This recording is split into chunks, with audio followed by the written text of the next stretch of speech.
Veja no ICL Notícias, segunda edição. Vexame nas areias de Copacabana. Flávio esconde passado e reúne público pequeno no primeiro evento oficial da campanha. Oh, nós aqui outra vez. Lula volta às origens, faz campanha na Vila Euclides e cutuca Dias Toffoli, ministro do Supremo. Crimes em São Luís. Flávio Dino afasta presidente do Tribunal de Contas do Maranhão, suspeito de envolvimento em homicídio e desvio de dinheiro público. O ICL Notícias, segunda edição, está no ar.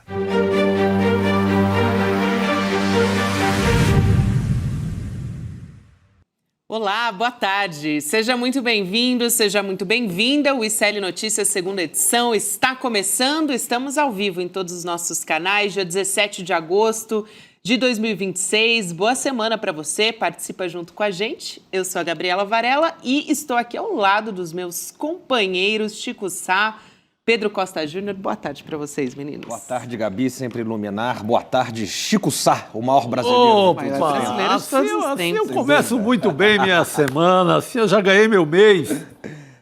Pois Bom é, demais. gente, essa semana está começando com tudo. Foi dada a largada. Agora temos eleição no sentido mais para valer da coisa. Pode divulgar número, pode divulgar candidato, pode subir na cadeira e fazer um discurso, agora vai. Agora vai. Como diria o saudoso Silvio Luiz, não é, Chico? Está valendo. Está valendo! Falando em tá valendo, vamos falar sobre um ato de campanha que aconteceu aqui em São Paulo. Nosso primeiro destaque deste programa. Vamos começar?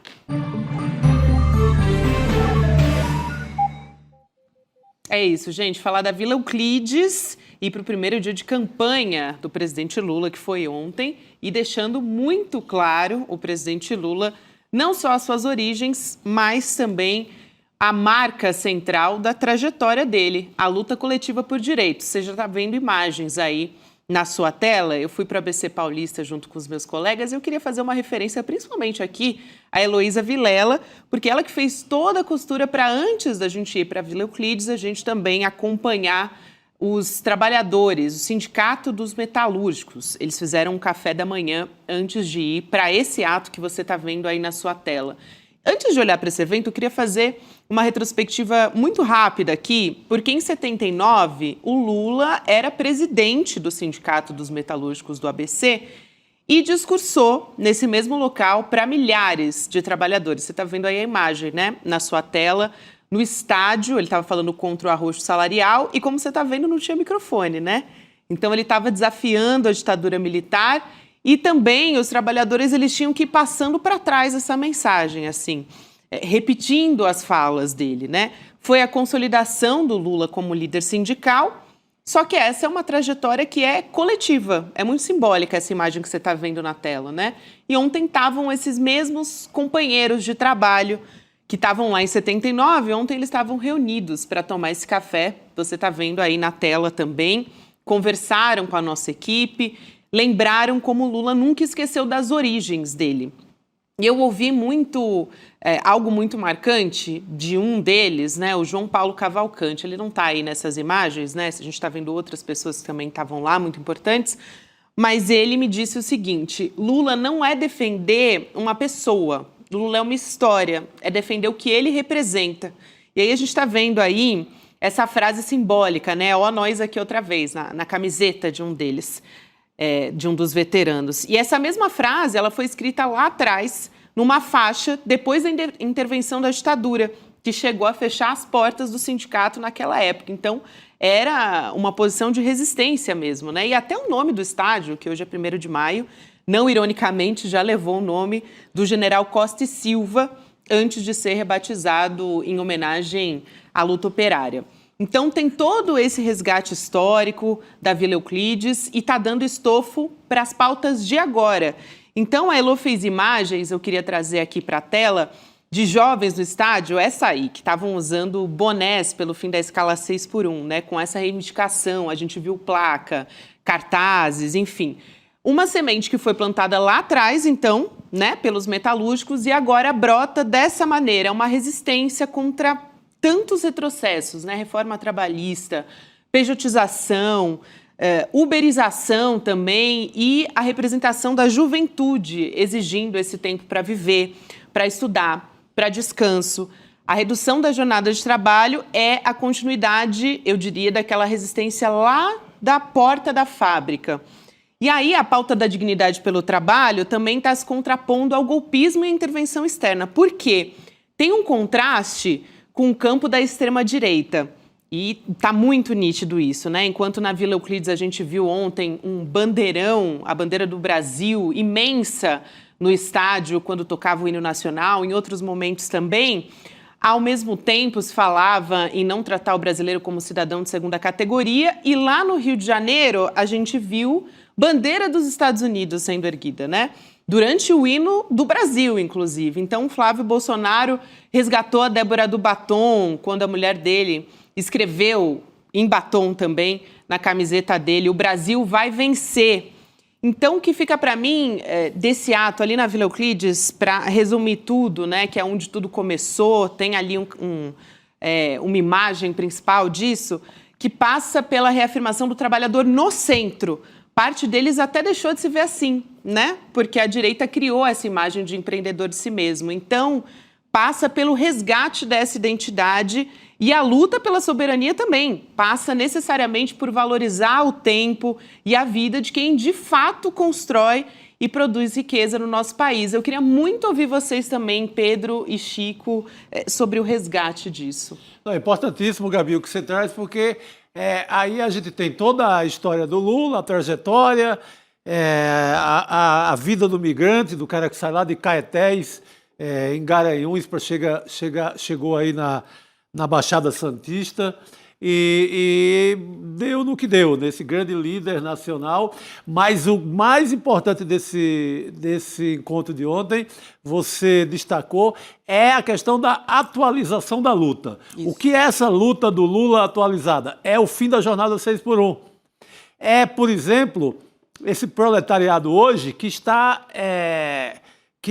nos aplicativos, que é o trabalhador do aplicativo. A gente tem, inclusive, tem ótimos candidatos no Brasil inteiro para o Poder Legislativo de entregadores, motoboys, entregadores. Aqui em São Paulo temos bons representantes disso, mas essa atualização da luta, o que era a luta de um operário CLT, de uma grande montadora aí até os anos 80, e o que é hoje a força de trabalho de São Paulo, que é muito um novo trabalhador, um novo explorado do mesmo jeito, ou até mais, sem vínculo empregatício nenhum, sem segurança, sem previdência, totalmente clandestino. Ou seja, a luta dos trabalhadores é a mesma e continua. Quando Lula e esses jovens levam lá o boné contra a jornada 6x1, eles atualizam imediatamente, quase como fosse um aplicativo, a luta dos trabalhadores.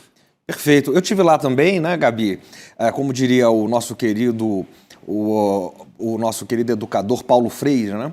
A cabeça pensa onde os pés pisam, né? Então, senti lá, Chico, né, a vibração popular, né, de todos que estavam lá.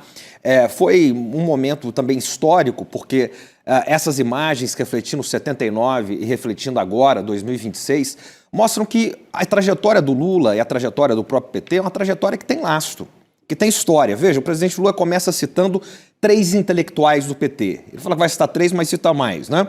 Então ele vai citar lá o Sérgio Buarque de Holanda, grande sociólogo brasileiro, pai do Chico, né? Escreveu Raízes do Brasil, que foi um dos fundadores do PT. O PT não começou do nada. Cita Florestan Fernandes, filho de doméstica, que foi professor na USP, né? Foi orientador até do Fernando Henrique, depois rompe com ele, negro. Muito importante, cita também o Marco Aurélio Garcia, que era professor do IFISH lá na Unicamp, e que a mente pensante de relações internacionais em Lula I, Lula II, conhecia a América Latina como poucos, como ninguém. Depois foi também assessor da presidente Dilma, né? Ele vai citar lá os principais intelectuais do PT, vai citar os sindicalistas, que estavam com ele, como disse muito bem a Gabi nesse excelente editorial aqui, e vai citar também sempre a dona Lindu, né? Que nasceu e morreu analfabeto, ou seja, ele volta para as raízes. E a escolha da Vila Euclides é isso, é uma volta para a base, é uma volta para as raízes, como clamou Mano Brown lá em 2018, sim. o PT precisa voltar para a base. E é isso que o presidente Lula faz. Bem lembrado dessa cobrança do Mano Brown. Exatamente, ele volta para a base e traz mulheres protagonistas com ele, né? O que falar de Fafá de Belém, que cantou o hino, que representa o norte já no nome, é uma nortista no nome, uma mulher forte. E o que falar da escolha de Benedita da Silva, para falar antes, que vem do Rio de Janeiro para isso, mulher, negra e evangélica. Olha como isso foi importante. E traz também um pastor para falar junto, para estar lá junto, né, no momento, que é o pastor Kleber Lucas, que é amplamente conhecido no meio evangélico, é um pastor negro, entra com a camiseta número 13, a camiseta do presidente Lula, e também fala para esse público evangélico. E vamos lembrar que quem deu a vitória ao presidente Lula nas eleições passadas, naquela eleição muito apertada com o Bolsonaro, foram as mulheres negras e muitas delas, inclusive, evangélicas. Exatamente. Então ele consegue falar com todo esse pessoal, também dando um destaque para a Janja, muito bonito, quando ela fala da dona Marisa Letícia, né, fazendo uma homenagem para Marisa Letícia. Então, a mulher no centro da candidatura do presidente Lula. Perfeito, muito bom. Muito bom, a gente vai voltar a falar sobre isso ao longo desse programa. Tem vários destaques, né, Pedro? Até difícil resumir aqui numa fala, por isso eu resolvi focar especialmente nos trabalhadores. É uma biografia muito rica, claro, né? Sim. Vocês falando, eu até lembrei até a cena da partida do Lula, fica ele e o irmão, o Frei Chico, eles ficam pequenininhos ali, 9 anos, eles ficam para trás e o pau de arara parte. Aí o motorista, o Zé Diné, que foi até vereador em Garanhuns, ele vai, olha ali, sente que Dona Lindu sentiu falta dos meninos e volta, dá uma ré. Então, essa ré mudou a história. Mudou a história. A ré, aliás, que foi metalúrgico também. Né? E que estava lá ontem e foi citado também. É uma ré na história que vai mudar lá depois. Exatamente. Vamos seguir aqui. Eu comentei também, muito rapidamente, sobre o ato que marcou a abertura de campanha do Flávio Bolsonaro, né? E que foi considerado um vexame, reunindo menos de 9 mil pessoas.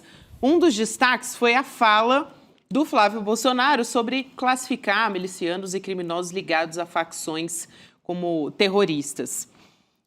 E a fala mostra, claro, o alinhamento do Flávio aos interesses do Donald Trump também, algo que não é novidade, mas é um contrassenso à própria história do senador, né? A gente precisa lembrar aqui da relação do Flávio com o Adriano da Nóbrega, por exemplo, o chefe do escritório do crime, um grupo de matadores de aluguel.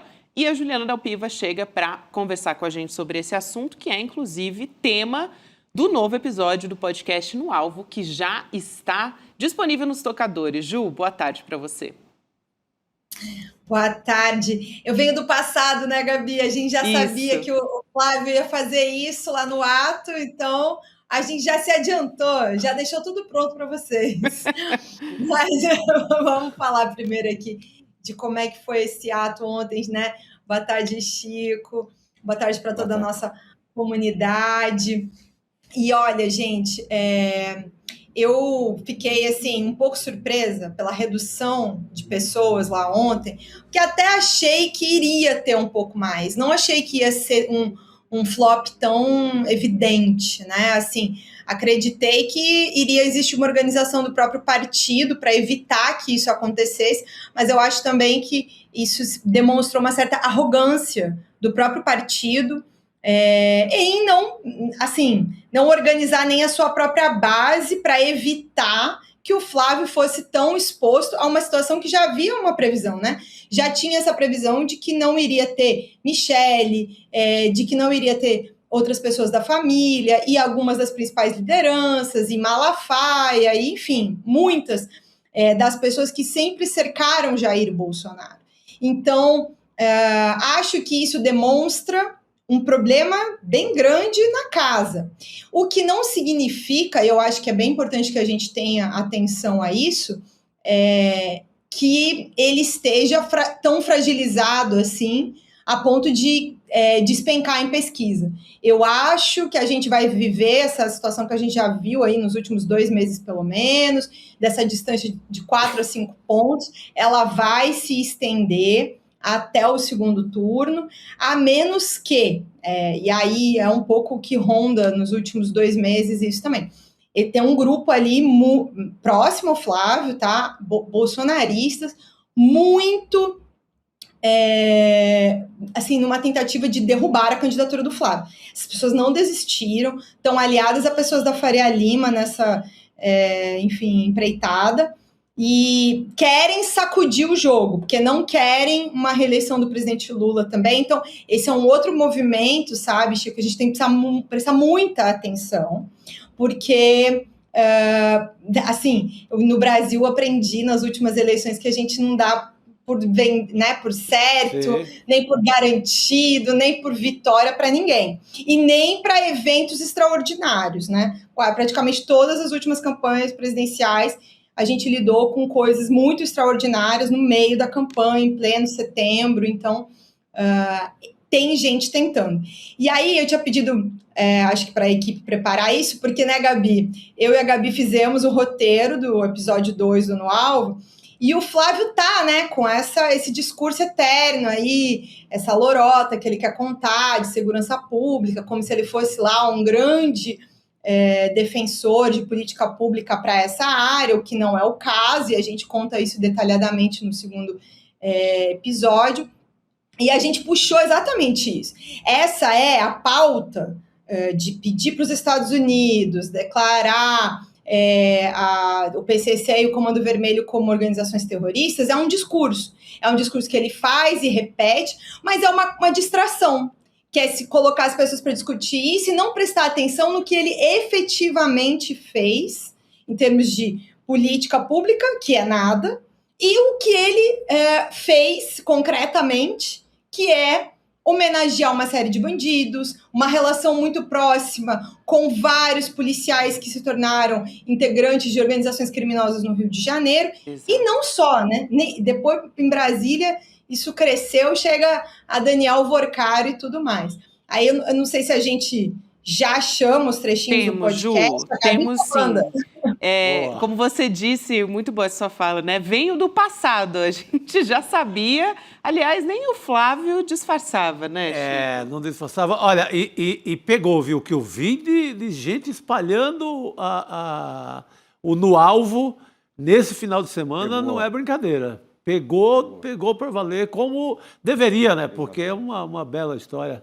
Eu vou chamar o primeiro trecho aqui do podcast, porque a Ju tem uma conversa, só para vocês entenderem o que a gente vai tocar aqui primeiro, né? Qual é o trecho? É uma conversa com a viúva do Adriano da Nóbrega, é a Júlia Lotufo, que vai estar falando, e ela conta de um jantar na casa dela com o Adriano e o Queiroz. Eles ficaram falando da discussão, da ascensão, na verdade, né? Eles estavam discutindo a ascensão política da família Bolsonaro, quando se desenhava ainda a chance do Jair se tornar presidente. Então a gente vai ouvir o trecho dessa fala e a gente volta para conversar com a Ju e entender melhor. Vamos lá.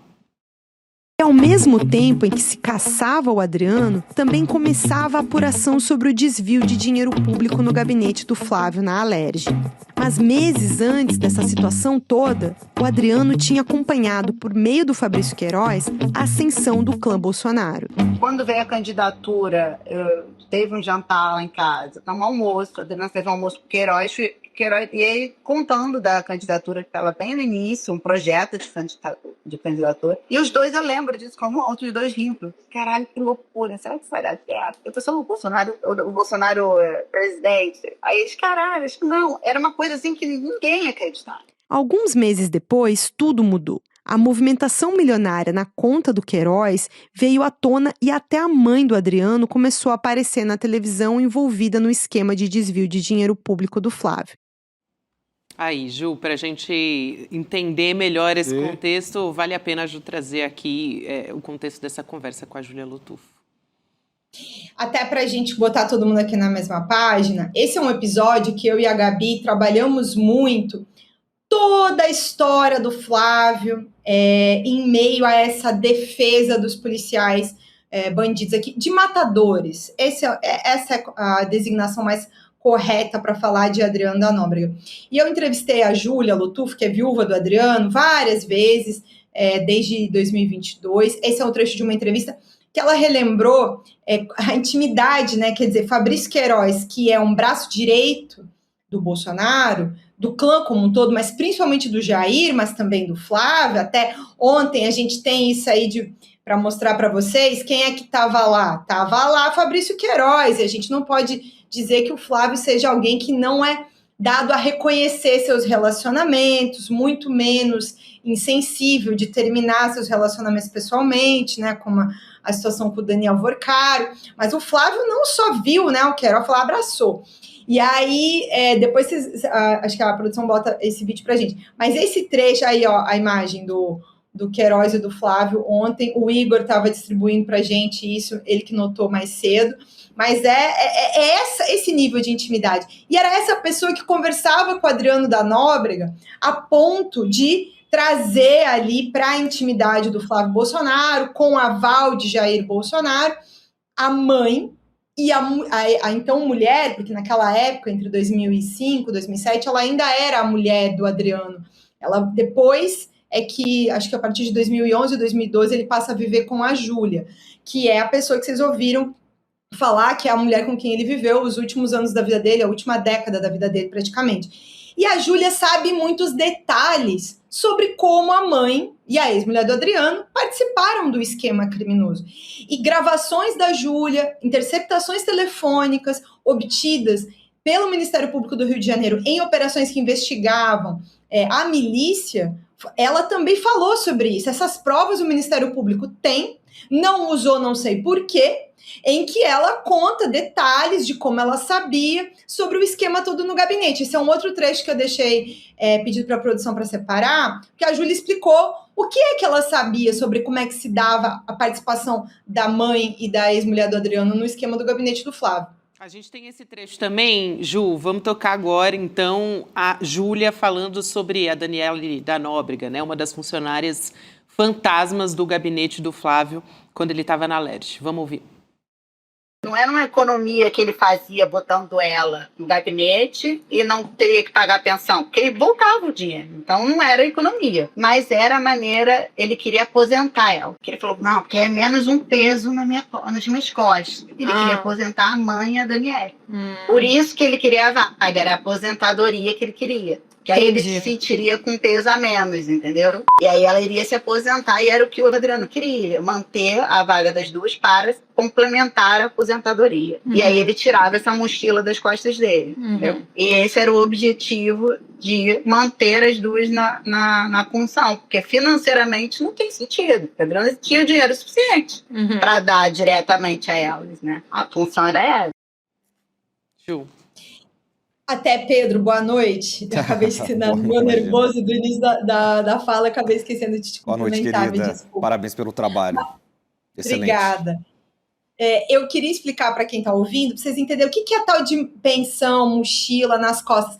A Daniele, principalmente, é uma funcionária fantasma, Chico, diferente das demais. Porque quando o Ministério Público foi olhar lá quanto que a filha do Queiroz, a mulher do Queiroz, todo mundo ali mais próximo do Queiroz, por exemplo, tratava como seus salários da Alerj, eles sacavam e entregavam 70%, 80%, 90% dos salários de volta em dinheiro vivo, sacando na boca do caixa. Ou transferiam direto para a conta do Queiroz. O que a Daniele faz? A Daniele não devolvia tudo. O percentual que se vê dos saques da Daniele, de 20% do total que ela recebeu em salários da Alerj na década, tá, gente? Não é um mês, 2, não. É na década em que ela esteve lotada no gabinete do Flávio Bolsonaro. Mas a conta não fecha assim, né, Chico, Pedro? Né, Gabi? A gente viu isso direitinho na hora de fazer o roteiro. Se não devolver o dinheiro, como é que fica o esquema? Então tinha que devolver o dinheiro. E como é que fazia a devolução desse dinheiro? O Adriano depositava pelas pizzarias dele para o Fabrício Queiroz. Ou então a mãe dele sacava esse dinheiro e entregava. Porque o que o Adriano queria? Ele queria que a ex-mulher dele, a mãe, tivesse um emprego formal.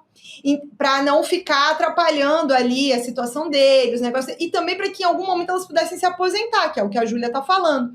Então, o Flávio, de algum jeito, recebeu, né? Porque é isso que mostra esse esquema, recebe dinheiro que vem do Adriano da Nóbrega, dos negócios do Adriano da Nóbrega, que aí, Chico, eu vou, até por precisão jornalística, me poupar a dizer até aqui, né? Vai saber de onde é que veio o dinheiro do Adriano da Nóbrega para que isso volte. Mas por precisão jornalística, você está me entendendo, né? Eu vou dizer que o dinheiro veio das pizzarias do Adriano, porque qual foi o dinheiro que entrou na pizzaria, o porquê que esse dinheiro entrou na pizzaria do Adriano? Aí só os negócios do Adriano, que já sabemos Quais o que era, né? Pois é. Escritório do crime, jogo do bicho. Então, a pizzaria é um dos negócios que o Adriano da Nóbrega tinha.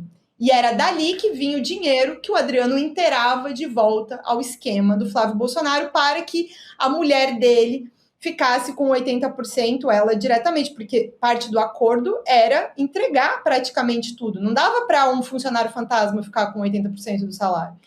Então, para mim, é uma das informações mais assim, perturbadoras do ponto de vista do Flávio, é esse dinheiro aí que vem via Adriano da Nóbrega, é essa relação. Eu acho que todas as outras situações são situações criminosas graves, é muito grave que não tenha sido punido, é inexplicável que não se tenha reaberto em vários aspectos, mas essa é a coisa que muitas vezes me tirou o sono, essa relação. Porque é muito grave ter um senador, agora candidato a presidente da República, que tinha esse nível de relacionamento aí com essas pessoas.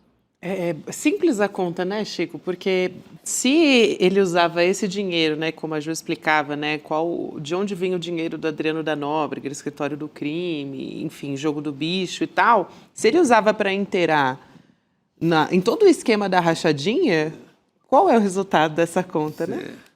É simples de fazer. Não bate, jamais. E é o mesmo Flávio, né, Gabi e Juliana, que estava ontem no palanque lá em Copacabana, dizendo que ia combater de forma severa a milícia, o Comando Vermelho, o PCC. Gente, olha o relato no alvo do podcast. É isso. Não dá para esse mesmo sujeito combater essas pessoas que são as mesmas que estavam coladas nos escritórios do crime do Rio de Janeiro. Então não fecha o raciocínio, não dá. Se você prestar atenção um segundo, mas esse mesmo Flávio do Adriano da Nóbrega que vai agora combater as milícias, combater o crime organizado no Rio de Janeiro, então não dá, não é de compreensão para ninguém, para eleitor nenhum. Exatamente. E cada um se apoia nas referências que tem, né? Dizia lá no discurso do Lula que ele se referiu aos intelectuais do PT, trabalhadores, né? Eu esqueci de mencionar o Antônio Cândido, alguém me chamou aqui, né? O meu conterrâneo lá de Poços de Caldas, praticamente, o grande Antônio Cândido, né? O outro se refere às referências que tem. O próprio pai Bolsonaro é a grande referência dele, né? O Queiroz, que ele está trocando beijos lá, e vamos lembrar que ele condecorou o chefe do escritório do crime, Adriano da Nóbrega. Então, as referências ficam muito claras também, né? O que diz muito sobre a visão de país e o que se tem para o futuro do Brasil. Ju, antes de passar a palavra de volta, eu só quero chamar a nossa enquete aqui para a nossa audiência poder participar da nossa conversa, de qual é a pior coisa sobre o passado do Flávio Bolsonaro. Então, você pode votar ter sido amigo de matador, ter tido funcionário fantasma, ter pedido dinheiro pro Vorcaro ou ainda ter pagado imóvel com dinheiro vivo. Tem todas essas alternativas para você escolher. E se a gente fosse colocar todas da biografia, também ia ficar difícil, né, de incluir aqui na enquete para o nosso programa, Ju. É para eu votar, é isso? Eu já fiz meu voto, eu acho. É verdade. Você fez, por isso que eu estou chamando o pessoal também para escolher a sua própria, né? Mas eu desconfio aqui que vão seguir essa mesma linha também. Mas sabe o que eu voto? Meu voto vai ser curioso, porque eu voto no método do dinheiro vivo. De ter uma vida inteira com esse método, que é para desviar toda a história, e é o que a Ju traz no livro, no negócio do Jair. A ideia de viver uma vida inteira com dinheiro vivo, dinheiro em espécie, para fugir de qualquer regulamento, de qualquer receita, de qualquer fiscalização. Do cofre direto para a compra dos imóveis e outras falcatruas. Então, acho que esse método merece muita atenção aí na hora do voto. Eu vou voltar em quem formulou a enquete, Chico, porque, como disse aqui a Gabi, se a gente fosse puxar a biografia, ou numa linguagem mais popular, a capivara Velha do Flávio capivara. Bolsonaro, essa enquete seria bíblica, né? Não teria tantas opções que a gente ficaria perdido. Ju, vou te agradecer aqui pela sua presença no programa. Pode fechar sua fala também, fica à vontade. Mas também chamar, obviamente, todo mundo para ouvir o segundo episódio do No Alvo. O que a gente deu aqui é só um gostinho, né? Do que o pessoal vai poder conferir. Isso. E também tem um outro detalhe que eu acho que a gente trabalhou muito, né, Gabi? Que foi esse discurso todo aí que ele anda fazendo de que vai proteger as mulheres. A gente contou muito bem qual foi o tratamento que o então deputado Flávio Bolsonaro deu à juíza Daniela Barbosa, que foi, assim, muito agredida por policiais no Rio de Janeiro ao fazer inspeção no batalhão especial prisional. Essa é a deixa. O resto vocês escutam lá no Alvo. Inclusive, para quem estava ontem falando que ia defender o país contra o crime, escutem como é que foi que ele defendeu os agressores da juíza ao falar sobre esse momento. Mas tá tudo muito bem contadinho lá. E acho que vocês vão aproveitar muito, não só para se informar, mas a gente garante o entretenimento também, né, Gabi? É isso Muito mesmo, bom. Ju. Aí todo mundo pode ficar por dentro de todos os detalhes dessa história, né? E como é difícil de elencar, o trabalho do No Alvo está sendo esse também, de elencar todos os detalhes da biografia do Flávio Bolsonaro. Obrigada, Ju. Bom trabalho por aí. Obrigada, gente. Até Valeu, mais. querida. A gente segue por aqui trazendo novas informações no N2.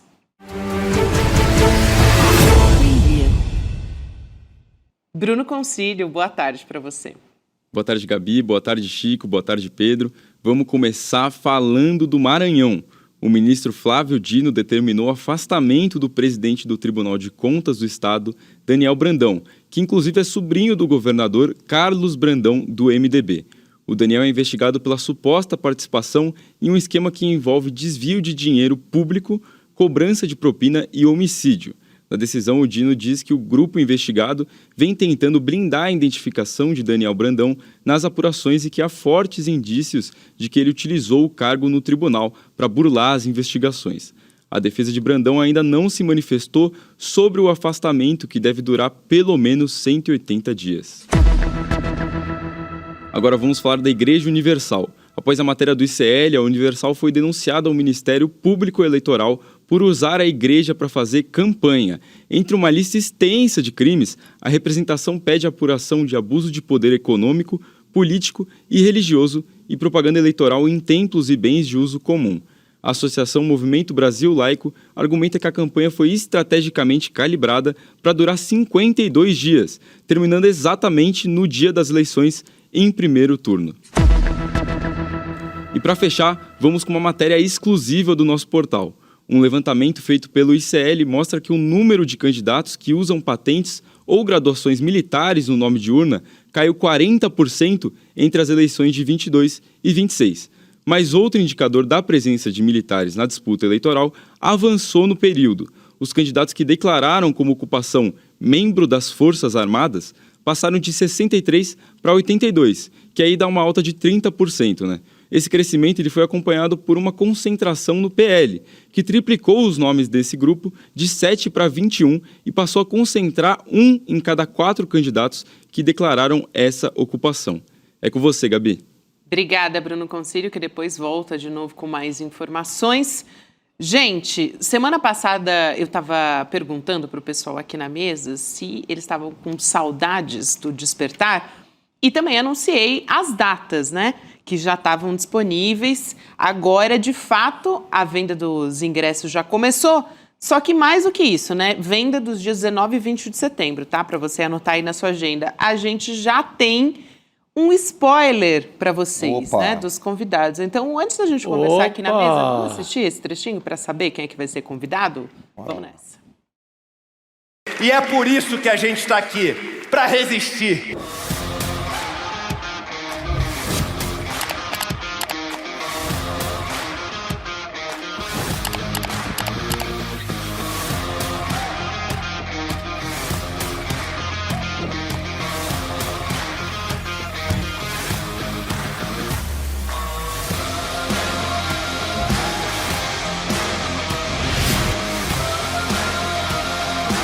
está sendo uma experiência maravilhosa. Eu me sinto muito bem, eu estou muito feliz de estar aqui.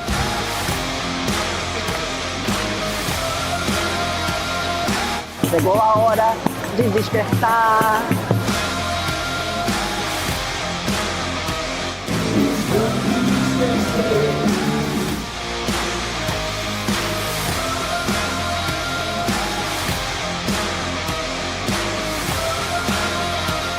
Essa comunidade é o Instituto Conhecimento Liberta.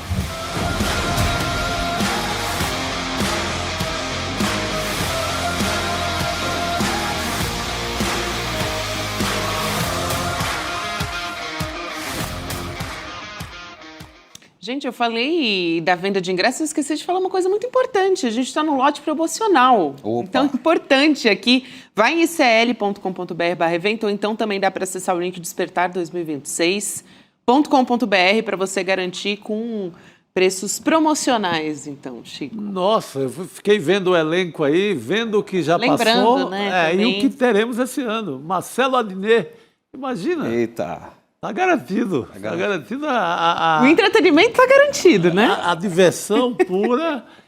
Aí teremos palestrantes, debatedores, né, de vários segmentos artísticos, das ciências sociais.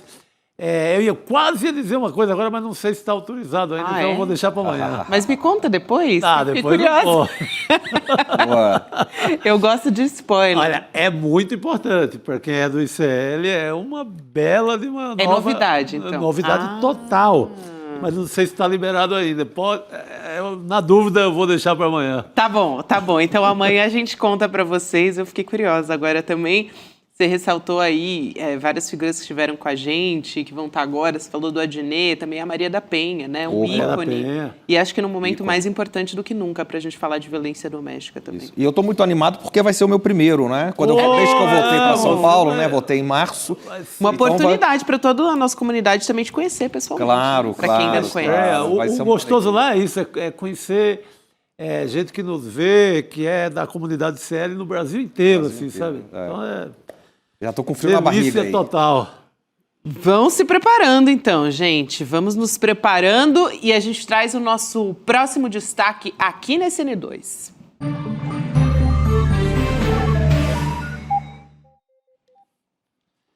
Gabi, a gente falou da Maria da Penha, né, que é essa grande mulher que dá nome a essa lei que tem sido tão importante no Brasil. Já tentaram de todas as formas acabar com a reputação da Maria da Penha para, com isso, enfraquecer a lei.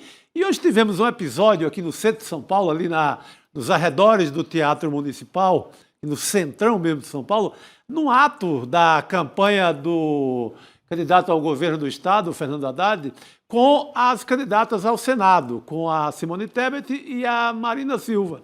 E eis que aparece um canalha, e a gente tem que chamar de cara de canalha, e vai agredir a Marina. Inacreditável. O cara que vai agredir a Marina, a gente tem que pensar e perguntar de que esgoto vem. Isso. Não é?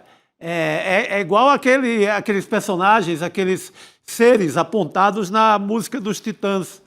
Não é? Bichos escrotos. Porque quem vai se dá o trabalho de sair de casa, ir para o centro de São Paulo, correr atrás de uma manifestação e colar na Marina, porque o cara chega a colar na Marina, ele toca no corpo dela, ele toca assim na barriga dela para falar, começa a agredi-la e aí a segurança conseguiu conter. Mas ele sai com esse propósito de atacar uma mulher com a importância que a Marina tem, não só para São Paulo, para o Brasil inteiro e para o mundo. É uma daquelas figuras que tentam adiar o fim do mundo, é uma das figuras que mais entendem, que mais tem moral e autoridade para falar de meio ambiente e de crise climática no mundo inteiro. Onde ela chegar, se a Marina chega hoje à tarde em Paris, ou Tegucigalpa, ou Assunção, ou Buenos Aires, ou em Amsterdã, a cidade para ouvi-la. Ela é abraçada de uma maneira afetuosa pelo mundo inteiro. Mas vem esse canalha, sai de casa para atingir para tentar agredir, não sei até que ponto ele ia chegar, porque a segurança chega antes, mas ele começa a agredir verbalmente de uma maneira muito pesada. Eu conversei com o pessoal da campanha da Marina, eles ficaram realmente com temor de que acontecesse uma tragédia lá. Então, é esse tipo de canalha que está na rua, que povoa as campanhas eleitorais e que representam um perigo. Isso. Então, é um ato, no primeiro dia de campanha na rua, acontece isso com a Marina Silva. Então, todo apoio e solidariedade, um abraço forte para essa mulher que o mundo todo aplaude, que abraça. É muito simbólico, né? E acho que é mais importante do que nunca também colocar a pauta do feminicídio, da violência contra a mulher no centro, que foi o que fez ontem a campanha do presidente Lula. E ontem, lá na Vila Euclides, já no final, a Ana Estela Haddad fez um chamamento para esse ato do Haddad com as mulheres.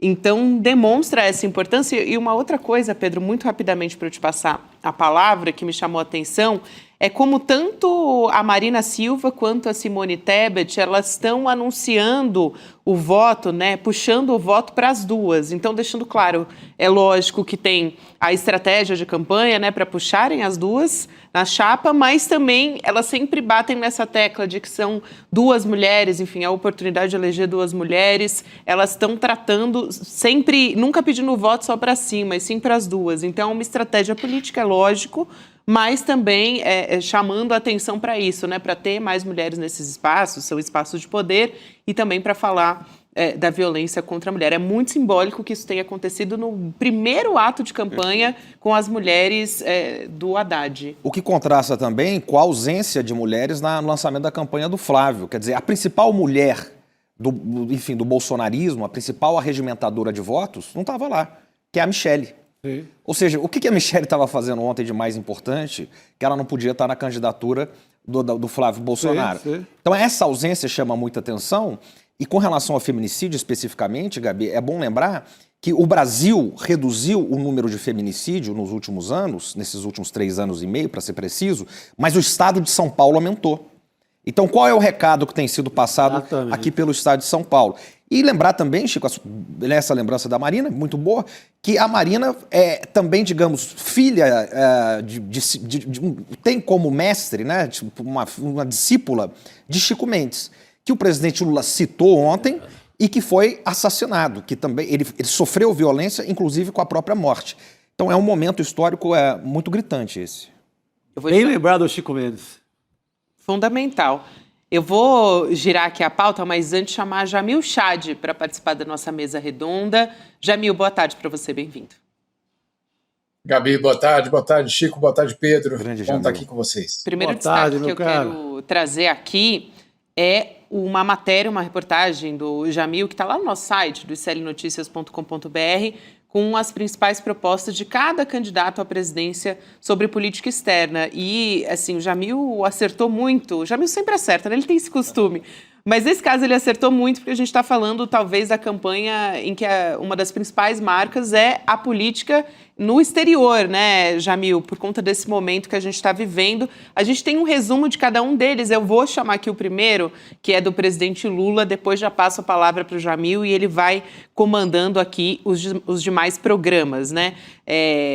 A gente vai, então, ressaltar o presidente Lula, que tem, sem subordinação estratégica, né, como proposta de política externa, reafirmação da soberania e independência, investimentos em defesa, ampliação da integração do Mercosul e a aproximação do Sul global e reforma da ONU, da Organização Mundial do Comércio e FMI também. Jamil, passando a palavra de volta para você, tem candidatos que defendem o extremo oposto disso em relação ao Mercosul, né? Gabi, é muito interessante, de fato, porque essa eleição talvez seja aquele momento em que a fronteira entre política doméstica e política internacional terminou, né? Eu, sinceramente, nunca vi uma campanha eleitoral na qual a política externa estivesse tão presente. Mas não é a política externa. Vamos traduzir isso para a nossa vida cotidiana. É quem somos no mundo. Que visão de mundo cada um dos candidatos tem aonde querem colocar o Brasil, essa inserção do Brasil nesse novo mundo, nessa nova ordem, acontece de que forma. E aí, claro, o que eu fiz foi pegar os 5 candidatos, os principais pelo menos, e ler com muita atenção o que é que eles trouxeram no plano de governo deles, aquele plano que é submetido ao TSE, o que fica público. Obviamente a gente sabe que esses planos precisam ser lidos com muita cautela, tem muita coisa não dita, ou tem coisas ditas de uma outra forma ali. Por exemplo, a palavra Trump não aparece em nenhum dos 5 planos de governo, no que se refere à política externa, mas eu posso te garantir, Gabi, Trump estava presente em todos os 5 planos de governo, sem, claro, a palavra. Então, se a gente passar, a gente vai ver a diferença entre o que propõe o presidente Lula aos outros 4, na verdade, que apontam para uma direção muito diferente. Não sei se o pessoal já tem aí na... Já temos, Jamil, pode ir chamando. Então tá bom. Primeiro, no caso, Flávio Bolsonaro, por conta aí da campanha eleitoral das pesquisas. Ele fala em alinhamento no combate ao crime organizado. Mais uma vez, não cita Donald Trump, não cita os Estados Unidos, mas fica evidente que ali é uma referência direta a qualquer tipo de alinhamento com o governo norte-americano. Chama, inclusive, o crime organizado de terroristas, ou seja, deixando muito claro para o público interno, mas também para Donald Trump, que, olha, se eu vencer a eleição, esse vai ser o caminho que eu vou adotar, ou seja, de sim aceitar ceder a toda a pressão norte-americana em relação ao combate ao crime organizado. 2, aí ele fala com todas as palavras, reforçar laços com os Estados Unidos, Israel e Argentina. Gente, não precisa ser nenhum tipo de, eu diria, alguém que faz algum tipo de fantasia para entender que isso, obviamente, é um alinhamento não com Israel e Argentina, especialmente, mas com Donald Trump, né? Porque você está ali sendo muito claro na sua intenção. Reforço aonde? Reforço de quais laços? Obviamente dos laços, em primeiro lugar, ideológicos, sem dúvida nenhuma, mas depois disso, toda a relação, obviamente, de posicionamento comum no exterior. Desde que Milei passou a adotar, vamos dizer assim, uma linha de Donald Trump na política externa na Argentina, a Argentina vota com os Estados Unidos, a Argentina apoia todas as propostas dos Estados Unidos, os Estados Unidos sai da Corte Penal Internacional, a Argentina sai, e assim por diante. Então, quando o Flávio Bolsonaro fala nesse aspecto, ele está, sem dúvida nenhuma, falando um alinhamento estratégico. E o último ponto muito importante do Flávio Bolsonaro é falar na abertura da economia brasileira e adesão à OCDE. Vamos lá, na prática, abrir a economia brasileira para bens de quais países? Da China? Acho que não. Excelente. Eu acho fundamental aqui essa colocação, acho que a gente pode passar muito rapidamente pelos nanicos, né? Que são da direita também, o Caiado, o Renan Santos e também o Romeu Zema, começando, Jamil, pelo Caiado, né? Que quer repensar o Mercosul, então por isso que eu estava comentando aqui sobre ser completamente diferente da proposta do presidente Lula, né? Prioridade para a Ásia, África e Indo-Pacífico, buscar parcerias para minerais estratégicos. Ele, justamente, governador, né, de um estado que foi o primeiro a se colocar à disposição para ceder, né, suas terras raras para os Estados Unidos. Buscar aproximação com a OCDE também. E aí temos Renan Santos, Brasil nuclear e desdolarizar a América do Sul. Então, um pacto interamericano contra o crime organizado, reduzir dependência sul-americana do dólar, manter autonomia em relação à China e investimento em nuclearização da defesa. Para fechar, Romeu Zema, sair do BRICS. Olha só o que diz o candidato de Minas. Gênio da estratégia, impressionante, né? Impressionante, Chico. Então ele quer retirar o Brasil do BRICS, buscar adesão à OCDE e também acabar com a união aduaneira no Mercosul. Eu queria só fazer um comentário, Gabi, porque todos esses outros falam em adesão à OCDE. O que é a OCDE hoje nesse redesenho justamente da ordem internacional? é você se posicionar do lado, eu diria, do governo norte-americano, dos padrões econômicos dos Estados Unidos.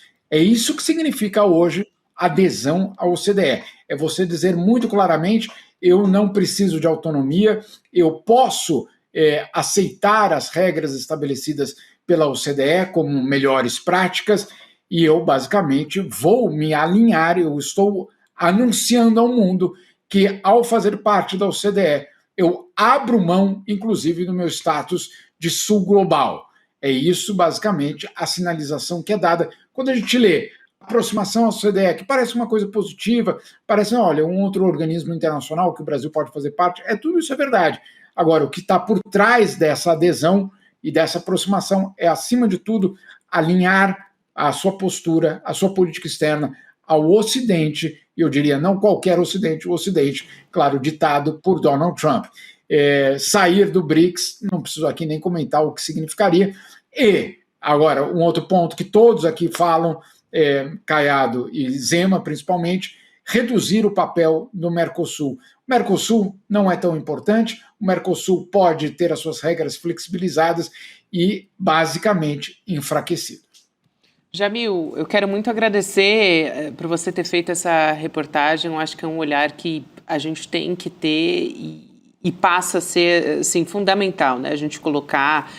ontem a gente falava sobre soberania, né? Soberania virou a pauta do momento para a campanha de Lula e também como resistência também à ingerência externa. Obrigada, Jamil. Bom ter você com a gente sempre. Obrigado, boa noite a todos. Porque a gente fala muito aqui durante a eleição, a gente precisa falar dos programas, então vamos falar dos programas. É isso. Valeu, Jamil. Valeu, meu querido. Não, só lembrando que ontem também o presidente Lula, ele falou que o Brasil não vai se subordinar e nem alinhar automaticamente a ninguém. O discurso dele de relações internacionais ontem, lá na Vila, foi exatamente essa. Nós não vamos subordinar nem aos Estados Unidos e nem à China. E o único plano que traz a expressão sul global é do presidente Lula, né? Então vamos citar também outro intelectual que o presidente Lula citou ontem, que é o Darcy Ribeiro. O Darcy Ribeiro sempre dizia, né, Chico? Primeiro a gente tem que reconhecer o nosso lugar no mundo. Sim. E nós somos sul global. Nós não somos ocidente no sentido hegemônico dos Estados Unidos. Nós somos esse ocidente no máximo periférico, como nos ensinou os cepalinos, né? O Prebisch, o Celso Furtado. Né?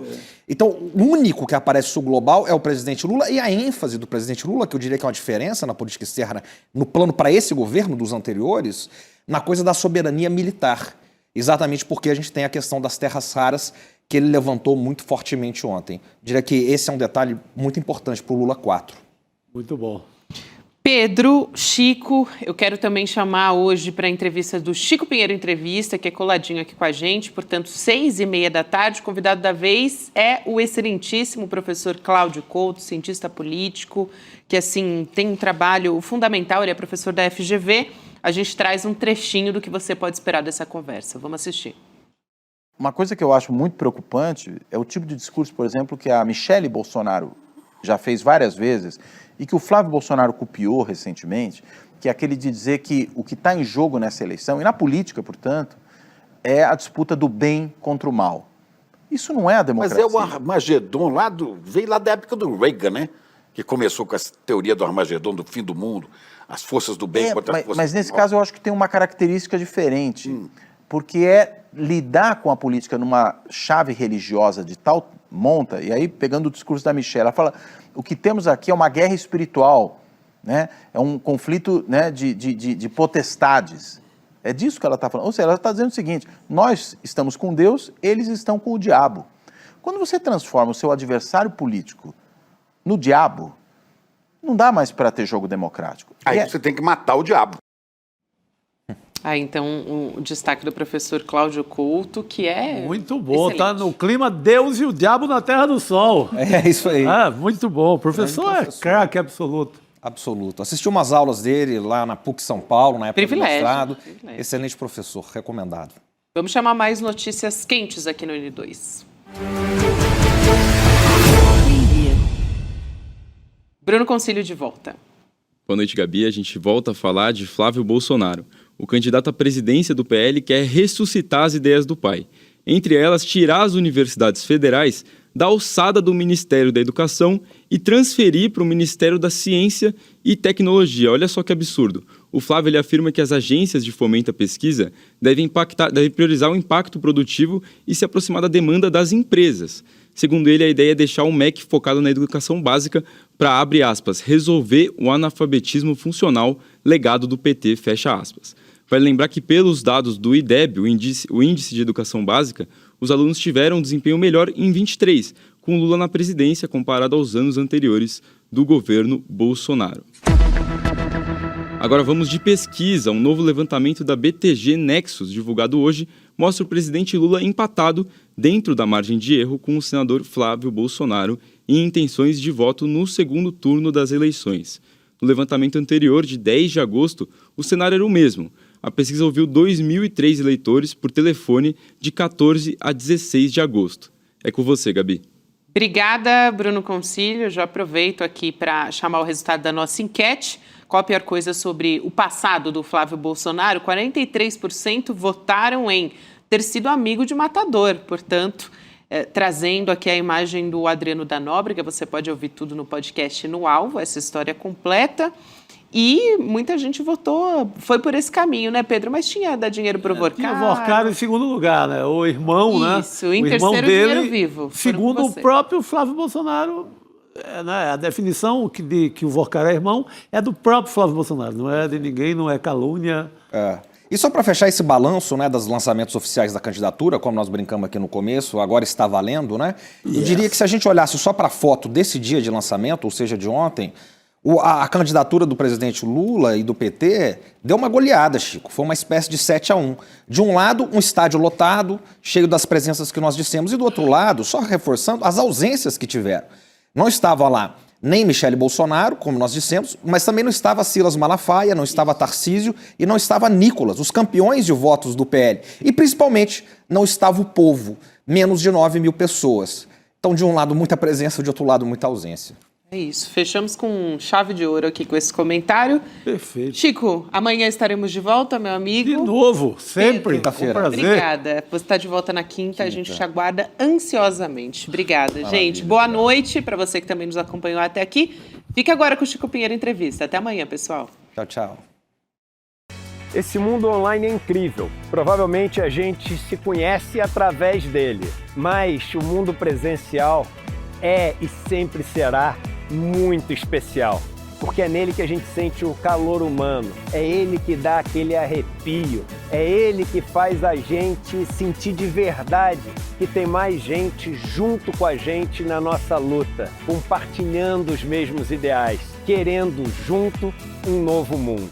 Dias 19 e 20 acontece aqui no Vibra São Paulo, o nosso evento presencial que reúne mais de 4.000 pessoas.